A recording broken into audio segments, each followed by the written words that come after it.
Yeah, In our opinion, the kitchen's the hub of the home. It's definitely. where the family will congregate, cook, eat meals, especially with an island bench. You can, live most of your lives in the kitchen. And as I said, yeah, it doesn't have to be a complete rip out and start fresh. You can just update it with new colors on the doors, new bench tops, small little adds that can make a big difference in the end.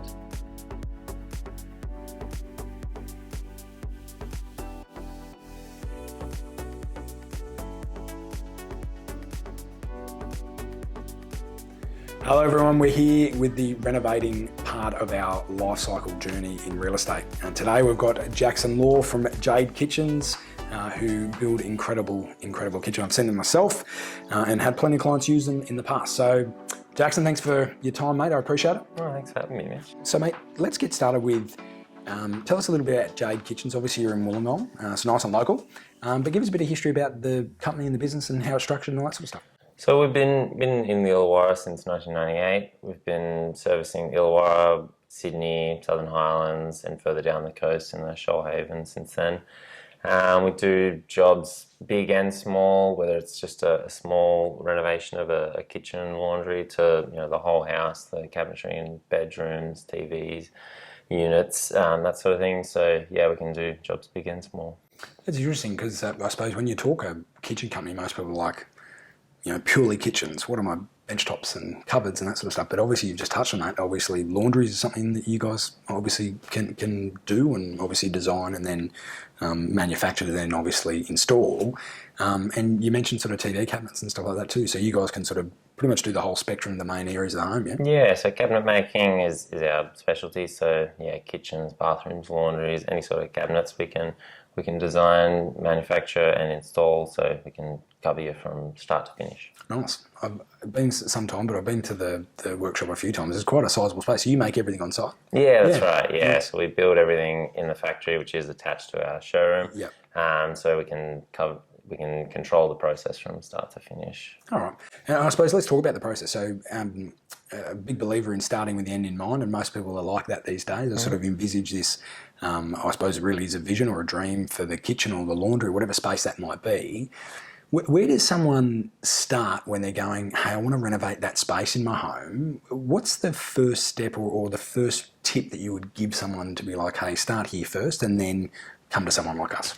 Generally, people get their inspiration online, whether it's Instagram, Pinterest, different websites that'll show them, a style, a completed kitchen. And then they'll say, what does that look like in my house? How can I make that work in our room? And that's where we come in, so we can show them, okay, this design might not work as it's shown in this picture, but we can take elements of that design and make that fit into your space. Go through all your options of, people see shaker doors and, okay, explaining to them what that means and how that affects the rest of the kitchen, and how the design can work in their home. Yeah, and that's great. And so I suppose online is obviously the main inspiration for a lot of things these days, and that's certainly changed over the time. Normally it'd be something in the olden days, I suppose. You'd go to a house, be like, oh, I like that kitchen. Happy days, let's do that. Yeah. Get some photos. But I think when it comes to something you mentioned, obviously being online, there's heaps of tech in relation to, paint colours now. You might hold a phone against a wall or something like that and it picks that, and I'm sure there's a heap of tech in your space too. But I suppose you're the full, complete really managers of that whole space, whether it be the laundry, kitchen, and so on, in relation to sitting down, consulting about those, colours, size, space, right the way through to installing it.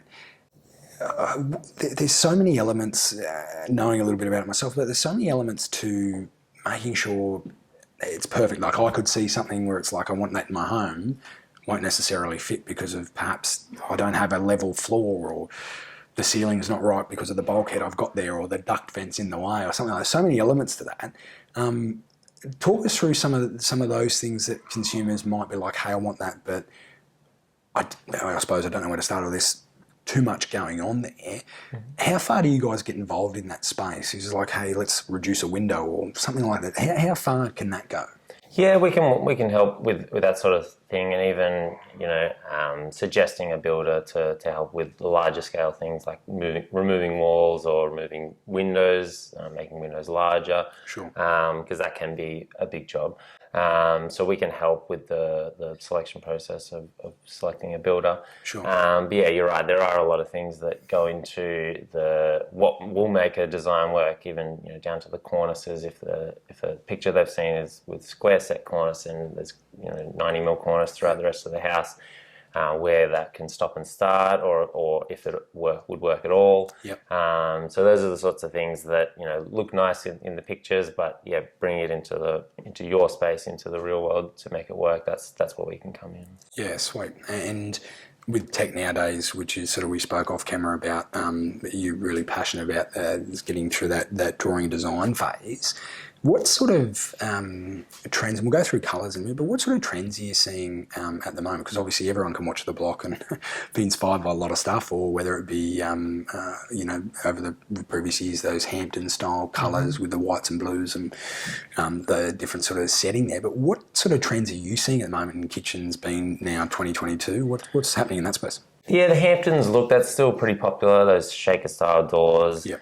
Stone bench tops. One thing that's become pretty popular over the past, say, 12 to 18 months is curves coming back into the kitchens, curved ends of islands, even down to the paneling on the doors, curved on the doors themselves.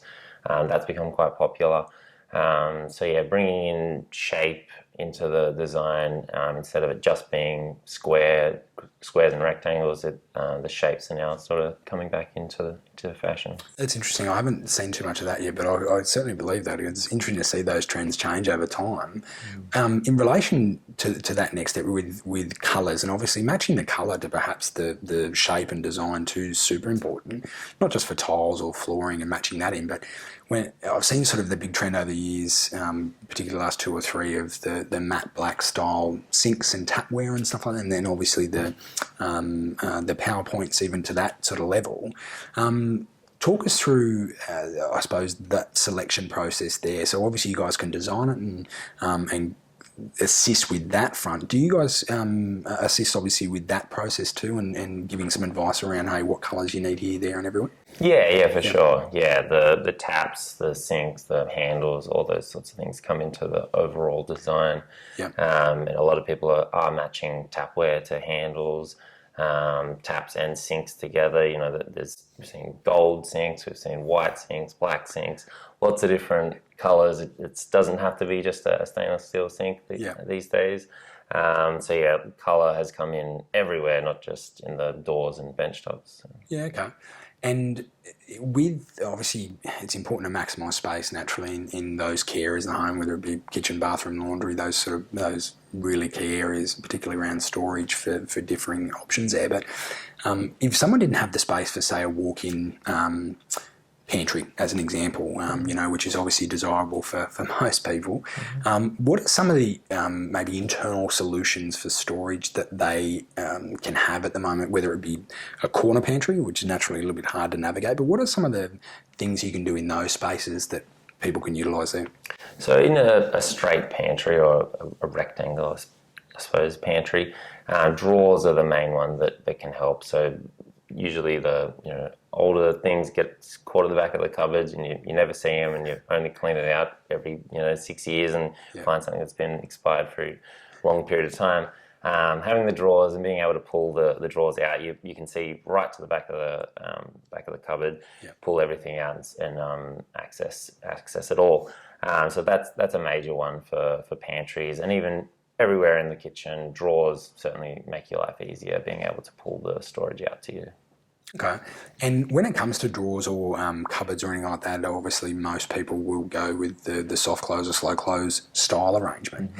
If someone has renovated their kitchen in the past and don't have that, but it's something they want, is that easily sort of done post sort of install, things like that? It can happen, yeah. So basically we would take the old drawer runners out, just drill new drawer holes for the runners to go on, and then we can attach a new set of drawers inside an old cupboard. Beautiful. Yeah, it's good to know. And I suppose naturally when people are like, oh, I want to do things to my kitchen, instead of maybe going the full hog, there's obviously some options available at a lower scale of cost to them that they could utilise, which I've seen a bit with people.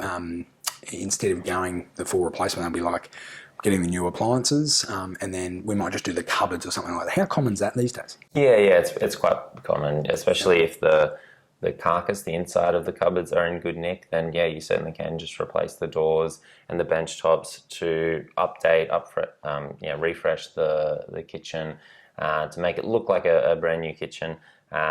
If you're tired of the older cupboards that are on the cupboard fronts, then yeah, it's certainly an option to just replace the doors, panels, and bench tops. Nice. When we talk bench tops, obviously I'm a massive fan, the team know, but massive fan of obviously a 40 mil nice thick bench top. I've seen obviously some at 50 mil as well, but what are you seeing at the moment, whether it be sort of Caesar stone, and now the colours available I think are incredible in that space, but I'm also seeing some beautiful marble benches too and some good contrast there. What's most popular at the moment? Yeah, the thicker benches are still the most popular. The marble look 40 mil bench top, that's probably our most popular one. Even thicker than that, as you said, you can miter the front of the bench tops to get even a taller chamfer at the front of the bench. The European style is a bit more thin, like we've even seen 6 mil bench tops, which is too thin in my opinion. It looks like it's about to snap. But yeah, certainly in Australia, the 40 mil, that's the most popular, and it does look quite good. You're right. And sort of like laying carpet. Sometimes you get the offcut there. I've seen a lot of people with their bench top, they'll get a sort of an additional piece as a chopping board. Yeah, that's still pretty common. Yeah. Once the stonemason cuts out the sink for where the sink is going to go, they'll generally That's where it comes from. Yeah, that's where it comes from. Yeah, I didn't even know that. I should have thought about that. That makes sense. Be a big cutting board if you had a dual sink. Yeah, That'd be rather large. Yeah, you could have a big one. Yeah, 100%. Cover the whole bench. And mate, you mentioned that European sort of theme where they perhaps might have a thinner bench top, but I see the UK theme a bit where, particularly in a smaller, say an apartment or something like that, sort of incorporating the laundry setup in a smaller space, or even just to the side of the kitchen, incorporating sort of an underbench or front load sort of washing machine next to a dishwasher or something like that. In this day and age with appliances, you can colour match them really easily, but I see that quite common in those smaller spaces, but even I've seen a sizable kitchen with that incorporated in it too. You're sort of seeing that still occur in some spaces like that? Yeah, in apartment buildings for sure, where there's sometimes there is a shared laundry, maybe at the bottom of the set of stairs, and the units upstairs, and don't want to do that set of stairs every day. We've done a couple of front loader washing machines in the kitchen just to save on space, and as I said, save on the trip up and down the stairs. Which makes sense. I probably wanted to ask you, back in the design phase of a kitchen or a laundry, one of those larger spaces, where are you seeing, you mentioned online, but where are you seeing most people get their inspiration from? Not necessarily a website, but is it something that's happening in the space of, whether it be, I mentioned the block before, or anything like that? Do you see any sort of inspiration drawn from or where do you see your inspiration drawn, or most people inspiration drawn from there? Yeah, Australian kitchen design is I think a unique blend of European and American styling, like the Hampton style. Like the Hamptons is an area in New York or in America, and the more sleek, I guess, modern sort of no handle, that sort of look is more European. So there's a bit of a blend of both. We're generally 6 to 12 months behind a European trend. So if something is happening in Europe right now, we might see it later this year. That's sort of where most of our style has developed over the years. Yeah, and I suppose that makes a lot of sense. And I think the good benefit for engaging someone like Jade Kitchens, obviously you're dealing with everything from start to finish versus brilliant European company IKEA, I'm sure you can get all the inspiration you like, but oftentimes the practicality of that sort of is frustrating. Airtasker can only do so much, but you guys can obviously get in there. And I hate flat packs at the best of times, no matter how small or big it is. But I think you guys sort of assisting with not just the design aspect, right the way through to everything, as you mentioned, from floors to tile colours to splashbacks and things like that, which is what I want to talk around now. I've seen some incredible splashbacks over the years, whether it be glass or tiles or anything like that. Patterns, dolphins, everything. It's very interesting. But what are you seeing in that space at the moment? I love the newer homes with the sort of the windows that don't open, sort of the real slim line and a black trim around it. They look really, really neat. But what are you seeing, not necessarily someone building a home at the moment, but someone who's looking to renovate their existing kitchen that perhaps mightn't have the space for that? What sort of trends are you seeing on the splashback space there? What are most people using? Tiles are still pretty popular. Okay. So yeah, if you, I know with a lot of our Hampton style or shaker style kitchens, they'll go for like a herringbone or even a fish scale, or the smaller tiles that bring another element of colour, shape, texture even into the kitchen. And then I guess the more popular with the easy cleaning side of things would be glass and stone splashbacks, having the stone on the bench top and running up the wall on the splashback. That's quite popular because there's no grout lines and it's quite easy to clean. Which, yeah, that does make sense. And yeah, every time we cook spaghetti, there's something on the wall. But yeah, it's certainly interesting to see those scale style of tiles. I'm seeing a lot of sort of those greens and aqua blue style set up at the moment. I think there's a lot there. But contrasting the colours there, Jackson, how do you, I suppose obviously the client comes to you with their vision, but what are probably the most popular colours you see from the 4 million whites you can get for a bench top or a door? But contrast-wise, what are you seeing the main part of your consumers use so far as colours go in the kitchen? What are you seeing there? White's still the most popular, but a lot of people don't want it to look too clinical, so they'll bring in an element of timber or like a grey. The past few years, green has been really popular, like light shades of green to add another sort of natural element, like as you said before, the splashback windows, like if you can look out from your kitchen to some nice greenery, then adding some of that green into your kitchen too looks really nice.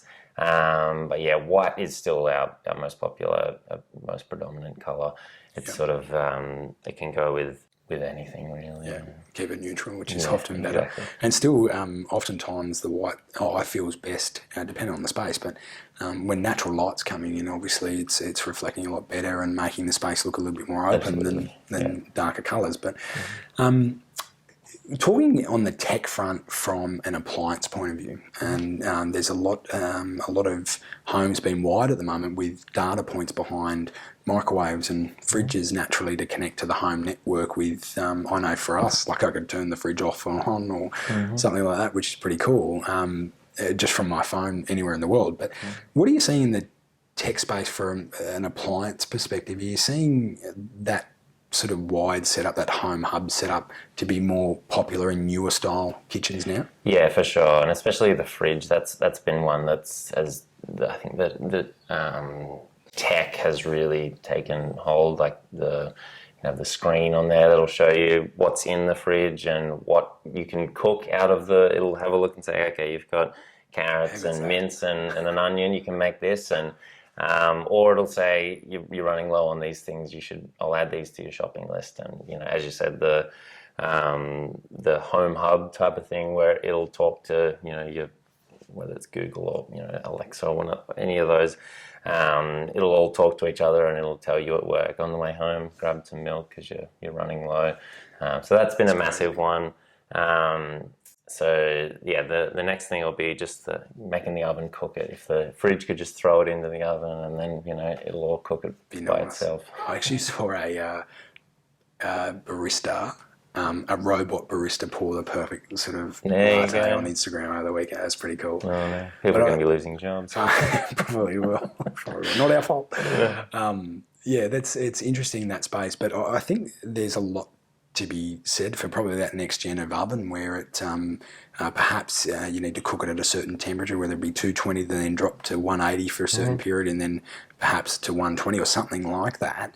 I think pre-programming the ovens digitally is probably And probably even already here. steam cooking is a massive one. That's We're seeing that a lot. Hey, the dual oven setup. yeah. That you just have the idea is that it never goes dry. Whatever you're cooking, whether it's a roast or a cake or anything, it'll just hold that moisture inside because that steam is being injected all the time. And they're most of them are self-cleaning too, right? Yes, yeah. Those are the they're quite popular. That technology is sort of almost filtered down to all of the different ranges of ovens, the pyrolytic ovens. Yeah, okay. And do you, obviously in the design phase, you're getting an input there as to what your clients want to see there. What sort of colours are most people going? Are they sort of shying away from the traditional stainless steel sort of electric cooktops to sort of wanting to incorporate maybe gas instead of electric and then go black instead of stainless steel? What are you seeing there? Yeah, stainless is still pretty popular. We've seen quite a few. We've done a few like all black kitchens, so black cabinetry, and having the black ovens and black microwaves sort of blending into the cabinetry. That's been quite popular. There's not a whole lot of options with the white ovens. Like you think of a white oven, you think of the ones from 20, 30 years ago. Yeah. But there are a couple there in terms of the bringing some color into the appliances. But mostly stainless steel is the king. Still the pick. Okay, that's interesting. Now I think all black kitchen the dust would drive me nuts. Yeah, that's the thing. You would see, you do see the spec. And then in relation to doors, a lot of people I'm still seeing having obviously handles on there. I've had some clients recently do a kitchen where they've had really a high gloss style polyurethane cupboard, but and they've got push doors on their own drawers, but they can see every fingerprint mark. What are you sort of some tips there that you would recommend if someone was doing a kitchen with kids, which is their main sort of audience? Would you prefer that or sort of recommend that sort of touch or go the traditional handle model? Yeah, I suppose there are a few different brands that are coming out with fingerprintless board, so laminate board that is basically super matte. Like you couldn't really do it with a glossy board, Sure. But so a matte finish on the laminate board, and I've seen it and used it myself, and you don't really get the fingerprints. As I said, with gloss paint, it is hard to avoid the fingerprints, so I would suggest a handle in those instances.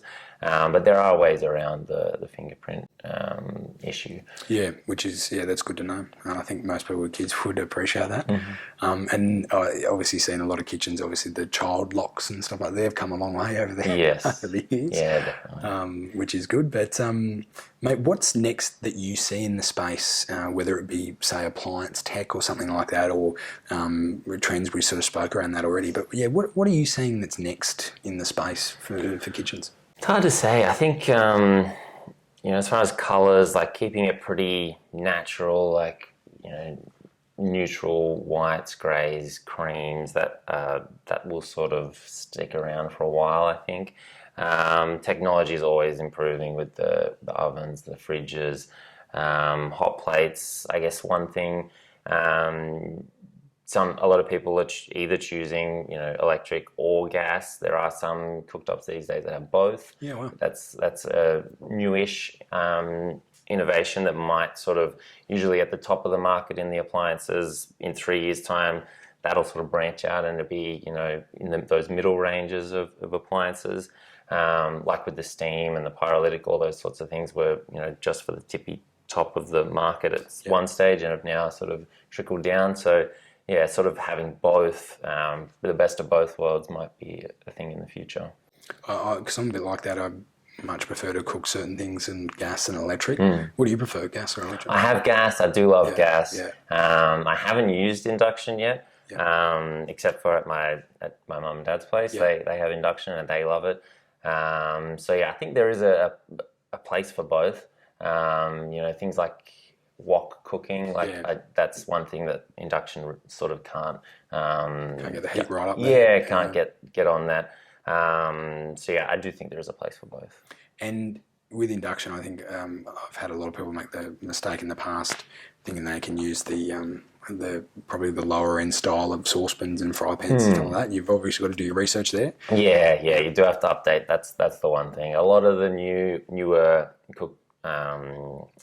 pans, they do. They're already ready to go for induction. But yeah, your older style ones, they sometimes You'll find out quick. Yeah. You're waiting and nothing's happening. Nothing's going on. Well, I think it's interesting you mentioned sort of around the appliances, that hybrid sort of model of that cooktop, because I've seen it in kitchens where, for example, Miele have their inbuilt coffee machine. I think that's pretty cool. I think we'll see a little bit more of that style of trend, which is probably just an extension of the fridge and coffee machine or the kettle initially, but. Yeah, I think even the smaller, benchtop style appliances like a kettle or toaster, even they've come a long way to what we're used to over the years. So, but mate, anything else you wanted to give? Any other tips, I suppose, that you wanted to give anyone when they're designing their kitchens? Naturally, they can come to you to really facilitate the whole process and complete that renovation that you're after, whether it be laundry, kitchen, or a TV cabinet. But is there anything else that you feel the consumers might benefit from your knowledge? I suppose just. If you can find something online that you like, then we can try and make that work in your space. And also, there's really no job too small. If you feel like you need an upgrade in one small part of your house, then we can generally help in that regard. All right, so Jackson, in I suppose regards to costs, which would be most people's barriers that I deal with for their kitchen, most people are like, it would cost me, $70,000, $100,000 to renovate a kitchen. What's the average cost you would think to renovate? Not a lower end or a higher end, but probably the average cost it would cost a consumer to renovate a kitchen. Roughly what would that be? So for a complete rip out, a completely new kitchen, you're looking between $20,000 to $30,000. So that's starting fresh. That's getting as many drawers as you can in there, a stone bench top, those sorts of things that really will provide the most value to you yourself when you're using the kitchen, as well as to the next owner of the house if you are looking to sell. I'm a big believer that we have people contact us every day. Will a pool add value, or if we painted our roof, would it add value? But most consumers I deal with care about space generally internally, and the two big factors to that are traditionally, their kitchen and obviously the renovation in their ensuite or bathroom or something like that. So they're two of the perceived to be most expensive portions of the home. And, I call that the 80% area, where they spend 80% of their time. If it was in a bathroom, we'd have some issues, and the kids are like that when you've got to clean the house. But when you talk the 80% area, it's generally their kitchen, and particularly in a free-flowing home where you can talk to friends, family, watching TV in that living space. So, kitchen, dining, living space is traditionally that 80% area where you should focus on. And I often give the advice that that's where you should focus on. When you talk around investing $1 really to get back out of that, you want 3 out of that as a real simple ratio. So I think someone spending, for example, $20,000 on a kitchen renovation, or albeit 30, will you get another $60,000 or $90,000 in sale value? I've seen a lot more than that at times too. So I think that definitely engaging someone like yourself to work through that is key. And as you said before, it doesn't necessarily have to be a full reno either. Yeah, exactly. Yeah. In our opinion, the kitchen's the hub of the home. It's where the family will congregate, cook, eat meals, especially with an island bench. You can, live most of your lives in the kitchen. And as I said, it doesn't have to be a complete rip out and start fresh. You can just update it with new colors on the doors, new bench tops, small little adds that can make a big difference in the end.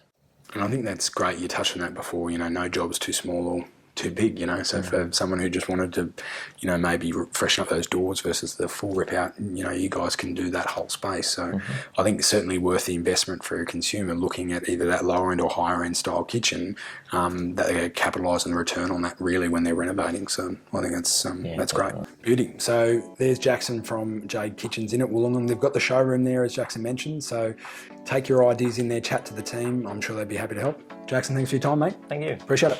Cheers. Cheers.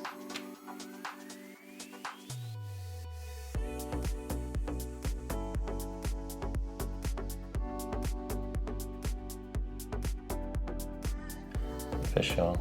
Got it, boys. Cool. Thank you. That's good. Good tip, bro. Yeah.